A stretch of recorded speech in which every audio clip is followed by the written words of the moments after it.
എന്തൊക്കെ പറ്റി? ഞാൻ ഒന്നും കൂടി ഈ സ്കൂളിൽ ഉണ്ടാവുള്ളൂ. ഞങ്ങൾ നാളെ ഗൾഫ് പോവാ. എനിക്ക് നിങ്ങൾക്ക് ഇവിടുന്ന് പോകാനൊന്നും ഒരു താല്പര്യമില്ല. ഇച്ചിപ്പെടാണെങ്കിൽ കളിച്ചാ കുളിച്ചാ പഠിച്ചാ. എന്റെ പച്ചാണെങ്കിൽ ഇപ്പൊ എന്നെ കൊണ്ടുപോകാനും വരും.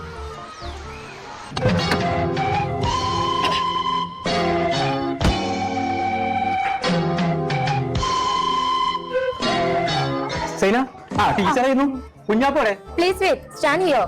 പ്രസന്റ് സർ എന്തിപ്പോ പറഞ്ഞു? എന്റെ പച്ചി ഉമ്മച്ചി കൂടെ നിൽക്കണ പോലെ എന്താ എന്റെ പച്ചിക്കും ഉമ്മച്ചി കൂടെ വന്നു? അതിന് എന്റെ പച്ചിന്റെ പോലെയല്ല എന്റെ പച്ച. എന്റെ പച്ച നല്ലോണം നീളുണ്ട്. ഞാൻ നല്ലോണം തല്ലുവേ. കുഞ്ഞാപ്പൻ നിന്റെ ഉപ്പ വന്നിട്ടുണ്ട്. പച്ചിന്റെ ഒപ്പം മിക്സ് വാടി പോയിക്കോ. ഞാൻ പോരാ. കുഞ്ഞാപ്പോ ഇവിടെ നീ ഊഞ്ഞാലാടി. ടീച്ചർ നാളെ ദുബായിക്ക് പോകാനാണ്. ഇവിടുത്തെ പഠിത്തം നിർത്തിയിട്ട് ഞാൻ അവർക്കില്ല. പഠിച്ചു മറിച്ചിട്ട് എങ്ങനെ അന്റെ പഠിപ്പ് കൊടുക്കണു? അവിടെ ഒരു ഓൺലൈനായിട്ട് പഠിപ്പിക്കൊണ്ട് ഞാൻ അവിടുന്ന് ഇവിടെ പോന്നാലും അന്റെ ക്ലാസ് ഇവിടെ ഉണ്ടാവും. പിന്നെ എന്നാ ഞാൻ വരാം.